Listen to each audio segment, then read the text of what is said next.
Hello students, welcome you all in Dolphin School of Excellence online classes. This is class 7th and today we are going with your subject SST lesson number 2. Okay, political का lesson number 2 है. The name of the chapter is Health Care Services in India. आज की जो आपकी class है इसमें हम discuss करेंगे आपका जो चैप्टर है health care services in India. India में जो हेल्थ केयर सर्विसेज हैं वो किस तरीके की हैं, क्या क्या हैं, इनके बारे में हम आज आपकी क्लास में डिस्कस करेंगे. सो फर्स्ट हम की टर्म्स जो दे रखी हैं उनको पहले देख लेते हैं ताकि आपको चैप्टर में जहाँ भी ये कहीं देखने को मिलेंगे तो थोड़ा आपके लिए ईजी हो जाएगा समझना. So the first one is diagnose. Diagnose का मीनिंग होता है द एक्ट ऑफ डिस्कवरिंग और identifying the exact cause of an illness और अ प्रॉब्लम. डायग्नोज का मतलब होता है कि आइडेंटिफाई करना या जो बीमारी है, जो प्रॉब्लम है, उसकी खोज करना कि एक्चुअल में शरीर में कौन सी बीमारी है आपकी बॉडी में. आप अगर किसी डिजीज़ से सफ़र कर रहे हैं तो वो कौन सी डिजीज़ है, कौन सी बीमारी है, उसके बारे में पता करना. The next one is dispensary. A place in a hospital, shop, store etcetera where medicines are prepared for patients. Dispensary का मतलब है वो प्लेस जैसे हॉस्पिटल है, शॉप है या स्टोर है जहाँ पर क्या तैयार की जाती हैं, मेडिसिन्स प्रिपेयर की जाती हैं. किसके लिए? पेशेंट्स के लिए. पेशेंट कौन होते हैं? जो बीमार लोग होते हैं वो पेशेंट कहलाते हैं. तो पेशेंट के लिए मेडिसिन जहाँ तैयार की जाती है उसको बोला जाता है dispensary. Okay, come on the next one. Next one is monitoring.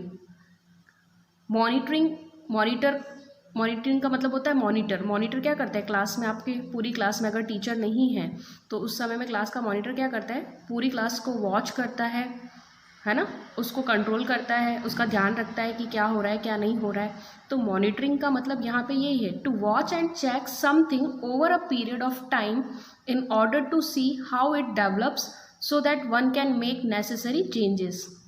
किसी भी चीज़ के ऊपर एक निश्चित समय पर देखभाल करना कि क्या हो रहा है और उसके बारे में पता करना ताकि उसमें जितनी भी चीज़ों की ज़रूरत है, जो भी आवश्यक सुधार की ज़रूरत है वो किया जा सके.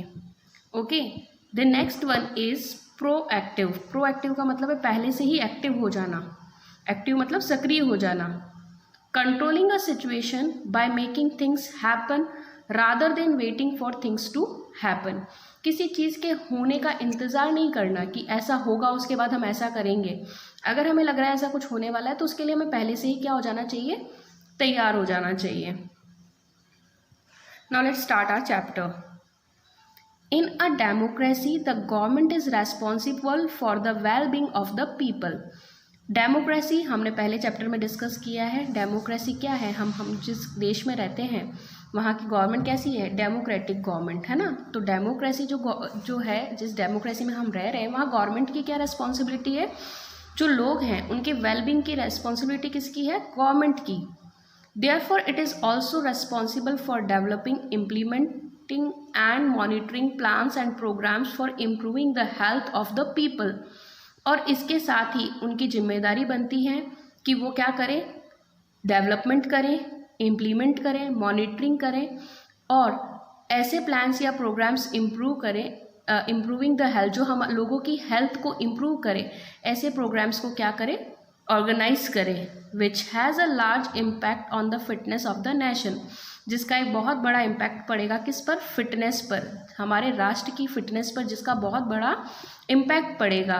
तो गवर्नमेंट क्या है, गवर्नमेंट हमारी वेलबींग के लिए भी रिस्पॉन्सिबल है और उसके साथ साथ उसकी जिम्मेदारी है कि वो ऐसी चीज़ों का इम्प्लीमेंट करे, ऐसी चीज़ें डेवलप करें जिससे, ऐसे प्रोग्राम्स कुछ बनाएं जिनसे लोगों की हेल्थ जो है वो सही रहे. मतलब उनकी हेल्थ में क्या प्रॉब्लम चल रही है, किस तरीके की चीज़ों की ज़रूरत इंडिया में है, देश में है, उन चीज़ों को इम्प्लीमेंट करें, उनको डेवलप करें ताकि क्या हो, एक बहुत बड़ा इम्पैक्ट जो है हमारे फिटनेस का वो बना रहे.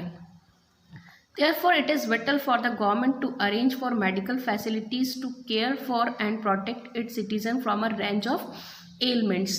तो इसी के साथ it is a vital for the government, ये क्या है, बहुत important है गवर्नमेंट के लिए कि वो क्या करें, मेडिकल फैसिलिटीज़ अरेंज करें to care for and protect its citizen. Citizen मतलब जो नागरिक हैं उनकी देखभाल के लिए, उनको सुरक्षित करने के लिए किन से? From a range of elements. Elements का मतलब होता है बीमारियां। तो बीमारियों से बचाने के लिए गवर्नमेंट की ये जिम्मेदारी है, गवर्नमेंट का ये विटल रोल है, इम्पॉर्टेंट रोल है कि वो मेडिकल फैसिलिटीज़ को क्या करें, अरेंज करें, जिससे लोगों की केयर हो और वो उनको प्रोटेक्ट कर सकें। किनसे? बीमारियों से। एलिमेंट का मतलब है बीमारियां। ओके, अब हम पढ़ते हैं हेल्थ। हेल्थ के बारे में अगर हम बात करते हैं तो हेल्थ क्या है? Health means to remain free from any kind of sickness और injury which could be physical और साइकोलॉजिकल। हेल्थ का मतलब है कि हम किसी भी तरीके की बीमारी से या किसी भी तरीके की इंजरी से, चाहे वो फिजिकल हो या साइकोलॉजिकल हो, है ना, तो उनसे क्या रहें, हम फ्री रहें, हमें वो नहीं हो। Good health in the broader sense encompasses several other factors such as। Good health जो है वो एक दूसरे सेंस में, एक बड़े ही सेंस में देखें तो हम पर्याप्त तरीके की, पर्याप्त मात्रा में जो चीज़ें होती हैं उनके साथ कुछ और भी फैक्टर्स होते हैं। जैसे अगर हम देखें तो कैसे? Access to clean drinking water, साफ पानी, है ना, पानी की शुद्धता, पॉल्यूशन फ्री इन्वायरमेंट, इन्वायरमेंट में किसकी? पॉल्यूशन का फ्री होना, मतलब प्रदूषित पर्यावरण नहीं हो, शुद्ध हो वातावरण। एजुकेट न्यूट्रिशंस, पर्याप्त मात्रा में क्या हो? पोषक तत्व हो। हाइजीनिक लिविंग कंडीशंस, हाइजीन का मतलब होता है साफ सफाई, है ना, तो सफाई युक्त जीवन की आधारित कंडीशंस जो हैं वो। An active stress free life, और बिना स्ट्रेस की life. Active stress free life मतलब बिना टेंशन की लाइफ। अगर हम टेंशन लेते हैं तो भी क्या होता है? बीमारियां हो जाती हैं। तो टेंशन भी नहीं होना चाहिए, स्ट्रेस जो है वो भी नहीं होना चाहिए। In order to combat health related issues, we need to have suitable healthcare services like hospitals, laboratories, blood banks, latest equipments, medicines, and qualified doctors and nurses to promptly diagnose and treat all kinds of ailments। अब अगर हमें health related issues को free करना है, उनसे हमें बचना है, तो हमें किन किन चीज़ों की हमें रिक्वायरमेंट होती है? हेल्थ केयर सर्विसेज के लिए जैसे हॉस्पिटल की, लेबोरेटरी की, ब्लड बैंक की, और लेटेस्ट इक्विपमेंट मतलब नए नए जो भी औजार हैं। औजार किससे रिलेटेड? हमारे जो कोई भी इंसिडेंट्स अगर हमारे साथ हो जाता है, हम किसी बीमारी से चल रहे होते हैं परेशान, या हमारा कोई अगर एक्सीडेंट हो गया, या जिस भी तरीके की जो हॉस्पिटल में रिक्वायरमेंट होती है इक्विपमेंट की, उन औजारों की हमें ज़रूरत होती है। वो लेटेस्ट नई चीज़ें हमारे पास सारी होनी चाहिए। मेडिसिन की हमें रिक्वायरमेंट होती है। अच्छे डॉक्टर्स और अच्छी नर्स जो अच्छे क्वालिफाइड हों, उनकी हमें ज़रूरत होती है, ताकि डायग्नोज, हमने स्टार्टिंग में पढ़ा था डायग्नोज का मतलब क्या होता है? जो बीमारी है उसके बारे में वो पता लगा सकें, और जिस भी तरीके की हमें बीमारी है उसका वो सही तरीके से ट्रीटमेंट कर सकें, है ना। तो अगर सारी ही चीज़ें पॉसिबल होंगी, सारी ही चीज़ें हमें मिलेंगी, तभी हमें सही ट्रीटमेंट मिल पाएगा। अदरवाइज़ क्या होता है कि जब कभी किन्हीं चीज़ों की कमी रह जाती है तो ट्रीटमेंट हमें टाइम पे नहीं मिल पाता। बहुत से ऐसे लोग होते हैं जिनको टाइम पे ट्रीटमेंट नहीं मिल पाता है। उसका रीज़न क्या होता है? या तो अगर वो छोटे गांव वगैरह में रह रहे हैं तो आपने देखा होगा अच्छे हॉस्पिटल्स नहीं होते हैं, या लेबोरेटरीज़ नहीं होती। लेबोरेटरीज़ जहाँ पे टेस्ट वगैरह होते हैं ना, कभी कभी डॉक्टर बोलते हैं आज आपका ब्लड टेस्ट होगा, यूरिन टेस्ट होगा, अलग अलग तरीके के टेस्ट होते हैं। तो अगर वो फैसिलिटी नहीं है तो उसमें भी क्या होता है, अगर बाहर कहीं है, दूर है, तो टेस्ट रिपोर्ट्स आने में टाइम लग जाता है, तो उस वजह से भी हो जाता है। ब्लड बैंक्स नहीं है, खून नहीं मिल पाता, खून की कमी अगर किसी को है और सडनली कुछ ऐसा इंसिडेंट हो गया है, एक्सीडेंट वगैरह हो गया है, या कोई बीमारी है जिसमें ब्लड रिक्वायर्ड है, तो ब्लड बैंक नहीं होंगे तो ब्लड नहीं मिल पाएगा। तो इस तरीके की जो भी चीज़ें हैं उनका टाइम पे अगर नहीं मिल पाती है तो इस कंडीशन में क्या होता है, जो पेशेंट होता है बहुत सी बार उनकी क्या हो जाती है, डेथ हो जाती है। तो ये सारी ही चीज़ें क्या हैं, बहुत ज़्यादा रिक्वायर्ड हैं।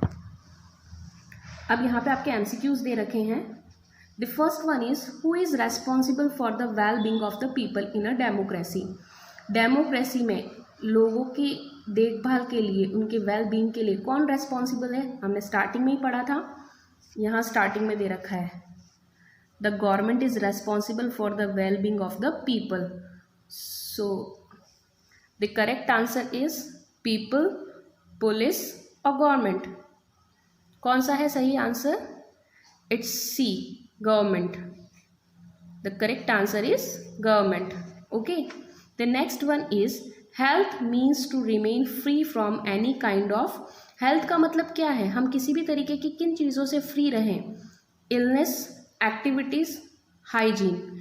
इलनेस का मतलब होता है बीमारियां, तो बीमारियों से ही तो हमें फ्री रहना है, तो करेक्ट आंसर क्या है ए। अगर हमें कोई बीमारी नहीं है तो हम क्या हैं, हम हमारी अच्छी हेल्थ है ना। हमारी हेल्थ कब अच्छी होगी, जब हमें किसी भी तरीके की कोई भी बीमारी नहीं है। नेक्स्ट बात करते हैं बेटा health care in India. Health care जो है, स्वास्थ्य सेवाएं जो हैं हमारी इंडिया में कैसी हैं, तो हमारे चैप्टर का नेम भी यही है, हेल्थ सर्विसेज। तो उसमें हम पढ़ रहे हैं हेल्थ केयर, देखभाल कैसी है। Let's look at some facts related to the health care services in India to understand the present scenario. यहाँ पे कुछ फैक्ट बताए गए हैं, अगर हम उनको पढ़ते हैं तो हम समझेंगे कि अभी प्रेजेंट में क्या सिनेरियो बना हुआ है। India has the largest number of medical institution. Okay, India में क्या है, largest number of medical institution in the world, पूरे ही वर्ल्ड में, पूरी दुनिया में इंडिया के पास क्या है, largest number of medical institutions है। Where 15,000 medical experts pass out every year, जहाँ से 15,000 मेडिकल एक्सपर्ट्स जो हैं हर साल पास होते हैं। मतलब हर साल हम मेडिकल इंस्टीट्यूशन से कितने बच्चे पास आउट होते हैं, 15,000।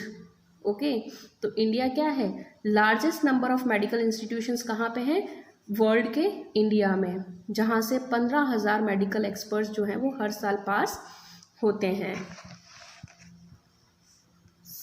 Since 1950, there has been a considerable increases in the number of healthcare facilities, especially hospitals. 1950 की अगर हम बात करें तो लगातार जो है वो हेल्थ केयर फैसिलिटीज़ में बढ़ोतरी हुई है, और वो क्या है, स्पेशली क्या है, हॉस्पिटल्स में।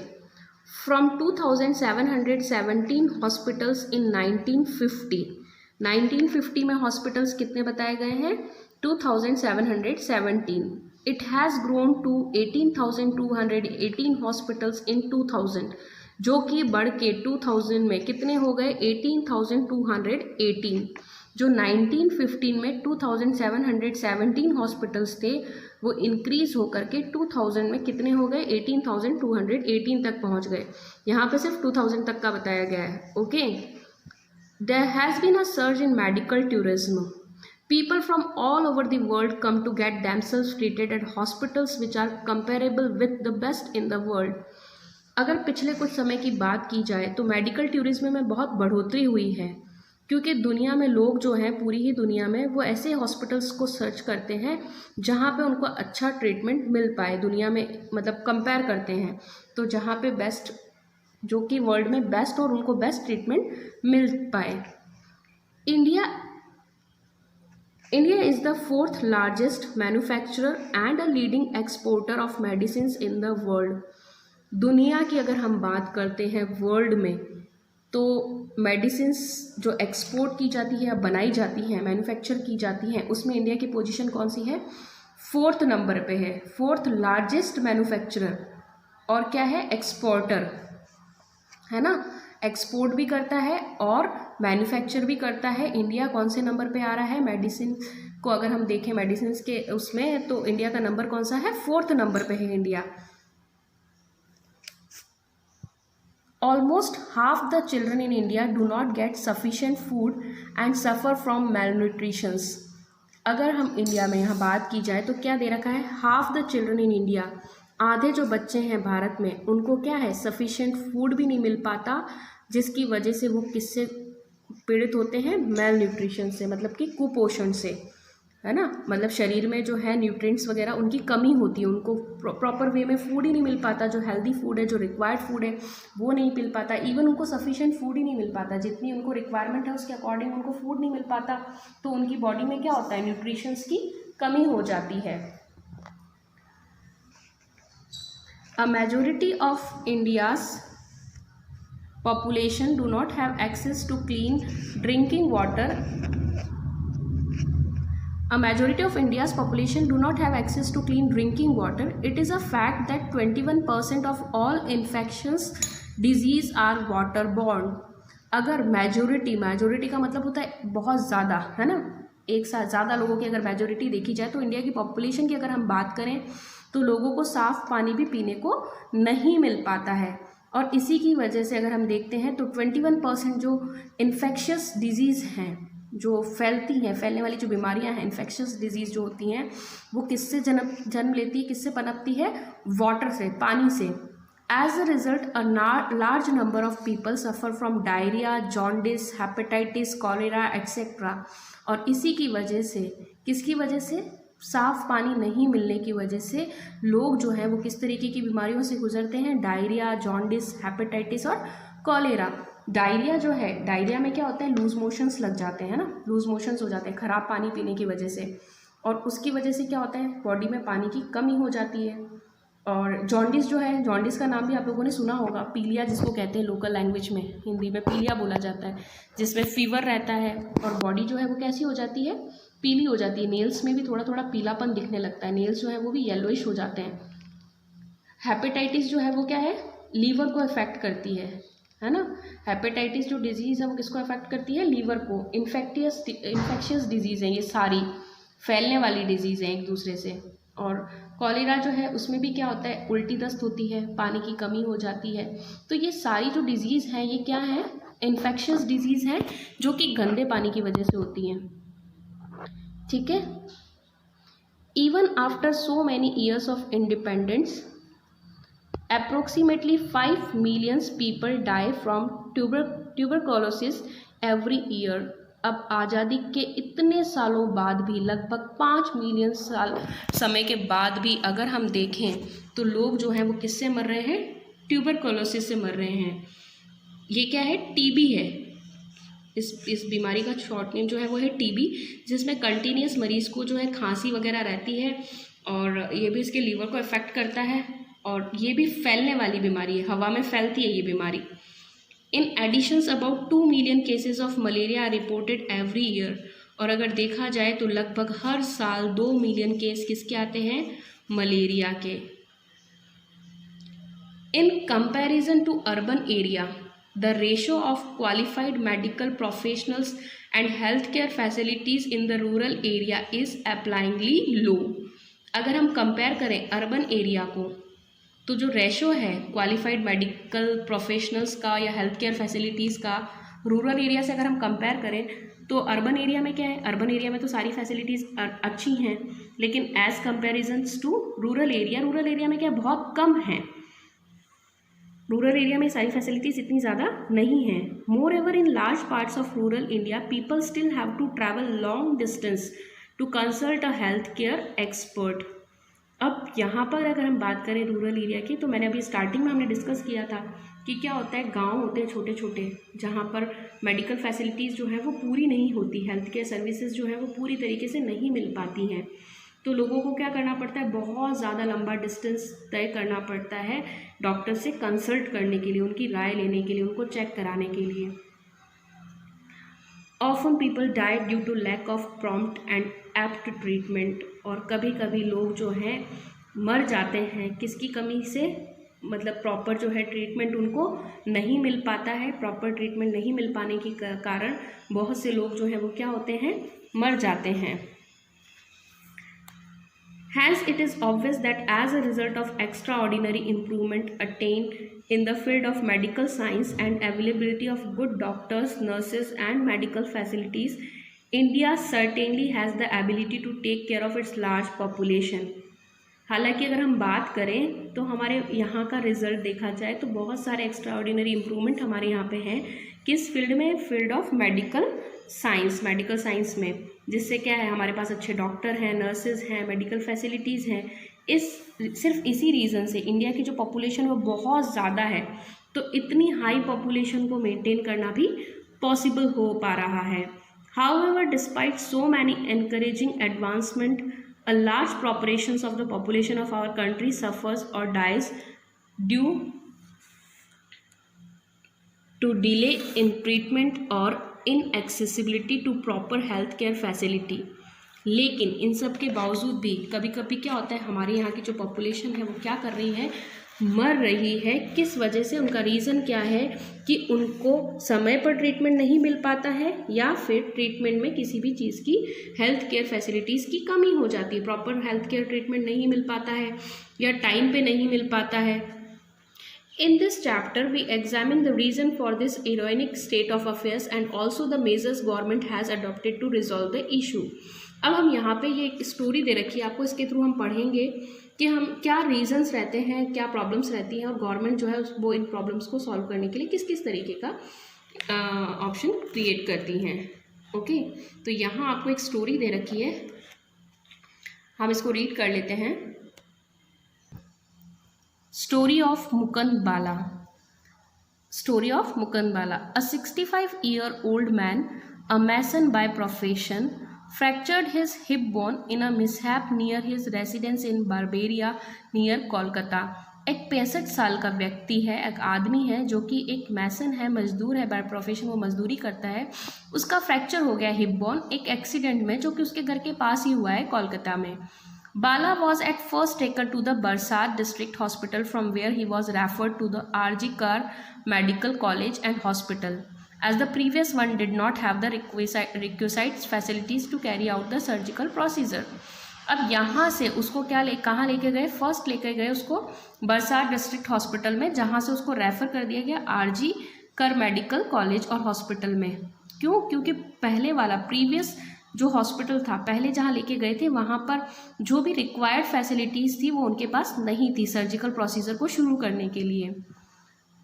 He was however denied admission by the R.G. Kar Medical College and then by the Medical College and Hospital Calcutta and the NRS Medical College Hospital too.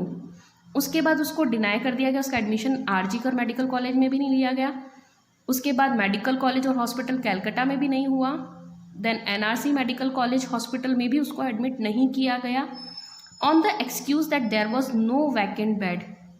कारण क्या बताया गया कि यहाँ पे कोई भी बेड जो है वो खाली नहीं है, रीज़न दिया गया हॉस्पिटल से। ठीक है, 2-3 हॉस्पिटल्स में उसको ले जाया गया लेकिन वहाँ हॉस्पिटल में उसको किसी भी हॉस्पिटल में एडमिट नहीं किया गया और रीज़न क्या दिया गया कि कोई वैकेंट बेड हमारे पास नहीं है, कोई भी खाली बेड हमारे पास नहीं है। This happened in spite of a Supreme Court ruling according to which no hospital can deny admissions to an emergency patient. और ये कब कहा गया? जब सुप्रीम कोर्ट ने एक ऑर्डर निकाल दिया था, सुप्रीम कोर्ट ने कह दिया था कि कोई भी हॉस्पिटल जो है इमरजेंसी पेशेंट का एडमिशन लेने से मना नहीं कर सकता है। मतलब गवर्नमेंट ये बात कह चुकी है, गवर्नमेंट ने ये अनाउंसमेंट कर दिया है, डिक्लेरेशन दे दिया है कि कोई भी हॉस्पिटल हो, अगर कोई इमरजेंसी पेशेंट है तो आप उसको एडमिट करेंगे, आप उसको डिनाई नहीं कर सकते। लेकिन उसके बावजूद वो 4-5 हॉस्पिटल में गया और उसको एडमिट नहीं किया और बहुत ही फुलिश सा एक्सक्यूज़ दिया गया कि हमारे पास कोई वैकेंट बेड नहीं है। After spending 4 days in utter agony and pain, he was finally admitted at the Calcutta National Medical College on the 5th day. अब 4 दिन वो लगातार दर्द से गुजरता गया, उसके बाद उसको finally Calcutta national medical college में एडमिट किया गया। कौन से दिन? 5वें दिन। After the media reported his story and the apathy of the government run hospitals, सरकारी हॉस्पिटल में, वो भी कब? जब मीडिया ने इसकी रिपोर्ट दी।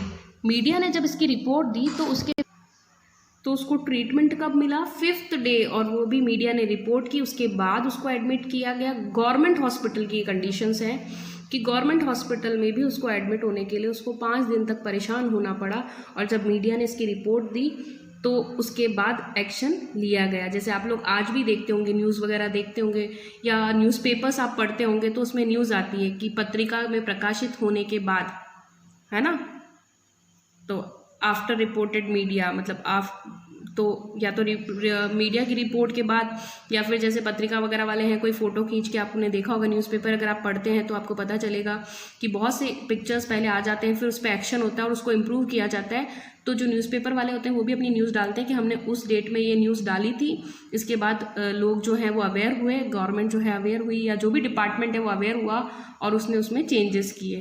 तो यहाँ पे भी जो स्टोरी हमने पढ़ी है इसमें क्या हुआ एक एक्सीडेंट हो चुका था और उस एक्सीडेंट के बाद उसको 4-5 हॉस्पिटल में उसको ले जाया गया, लेकिन सब ने एक्सक्यूज़ दे दिया, जबकि सुप्रीम कोर्ट ने ये आदेश दे दिया है कि कोई भी हॉस्पिटल इमरजेंसी पेशेंट जो है उसको डिनाई नहीं कर सकती एडमिट करने से। लेकिन फिर भी जो हॉस्पिटल्स हैं उन्होंने अपने एक्सक्यूजेस रेडी रखे, उन्होंने उसको एडमिट नहीं किया। और जब मीडिया ने इस रिपोर्ट को दिखाया तो गवर्नमेंट हॉस्पिटल में फाइनली उसको ट्रीटमेंट मिला। किस टाइम पे? 5th डे, जब उसका एक्सीडेंट हो गया उसके 5th डे उसको ट्रीटमेंट मिला। तो आप देखो इंडिया में फैसिलिटीज़ हैं, लेकिन टाइम पे ट्रीटमेंट जो है वो नहीं मिल पाता है। या जो हॉस्पिटल्स हैं या प्राइवेट हॉस्पिटल्स हैं, इवन दो गवर्नमेंट हॉस्पिटल्स में भी बहुत सी ऐसी चीज़ें हैं जो टाइम पे प्रॉपर पेशेंट्स को एडमिट नहीं करते हैं या फुलिश से एक्सक्यूजेज उनके रेडी रहते हैं। तो इस वजह से पेशेंट क्या करता है? सफ़र करता है, और बहुत सी बार ऐसी कंडीशन में लोग जो हैं वो क्या होते हैं? मर जाते हैं। तो इन चीज़ों के लिए हमें अवेयर होना ज़रूरी है। अब इसके आगे चैप्टर में और भी इंटरेस्टिंग चीज़ें हैं जो हम आपकी नेक्स्ट क्लास में करेंगे, क्योंकि अगर अभी मैंने स्टार्ट किया तो बहुत बड़ा चैप्टर हो जाएगा आपका और मे बी आपके लिए थोड़ा टफ हो जाएगा। सो आपको यहाँ तक का चैप्टर रीड आउट करना है, जो एक्टिविटी दे रखी है वो कंप्लीट कर लीजिएगा। जो की टर्म्स हैं वो आपको नोट डाउन करनी है और लर्न करनी है, और इसको अच्छे से समझने की कोशिश कीजिएगा, ठीक है। और नेक्स्ट जो चैप्टर है आप रीड कर लीजिएगा, ताकि आपको जब मैं एक्सप्लेन करूँ तो थोड़ा ईजी लगे। Okay students, thank you.